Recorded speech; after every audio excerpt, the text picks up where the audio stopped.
let's talk about the importance of scaling in data preprocessing for clustering.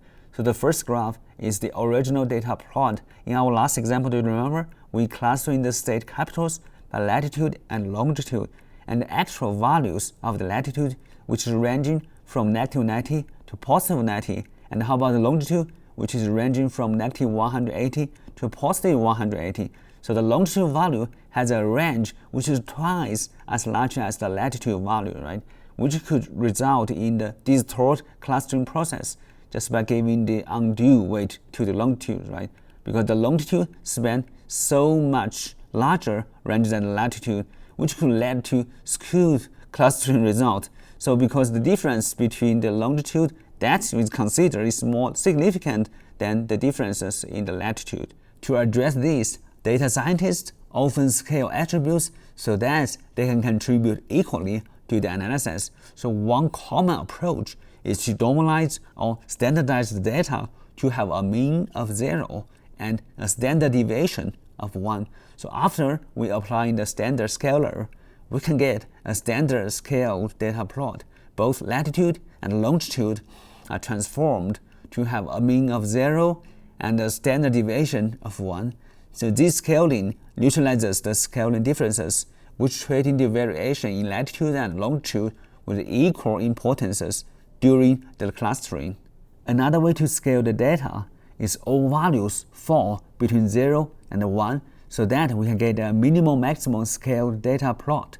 So the minimum maximum scaler adjusts the data to fall within a 0 and 1 range for both dimensions, which is like the standard scaler. But this method preserves the original distribution of the data, which can be confined then into a specific range. So that is very useful, particularly useful when the algorithm requires us a bounded range.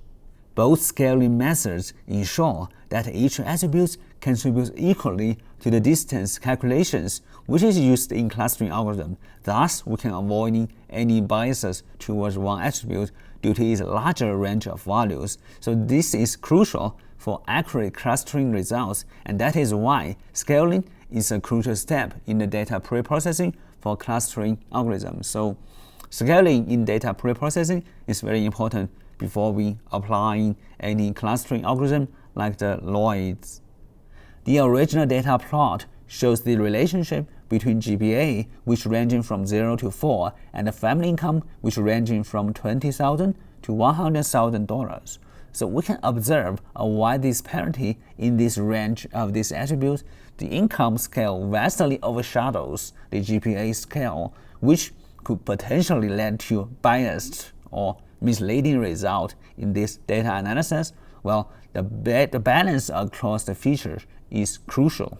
This normalization data plot both attributes scaled from 0 to 1. So this transformation is done by adjusting each attribute to a common scale. Well, it prevents any single attribute from dominating due to its range or scale.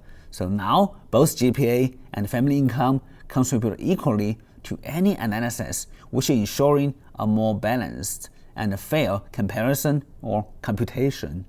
Normalization helps us in reducing scale discrepancy among different attributes, which making it essential in scenarios where the data from varied scale are analyzed together. So this ensures that there's no single feature disproportionately influence the outcomes of the analytical model, which is particularly critical in clustering, where the distance measure play a key role. And another way is standardized data. The standardized data plot demonstrates the effect of scaling each attribute to have a mean of 0 and a standard deviation of 1. So this transformation ensures that both GPA and income have been adjusted to a common scale, while the average is centered around 0 and the spread, which is variability, is uniform across attributes. So now both attributes have similar influence in the analysis, which removing the bias introduced by different scales. Standardization is particularly useful when attributes measured on different scales contribute to a model in which each attribute needs equal importance without one overshadowing another due to its scale. So this is crucial for clustering that depend on distance calculation. Just by standardizing this data, we can ensure that this model's performance is not unduly influenced by the scale of the data.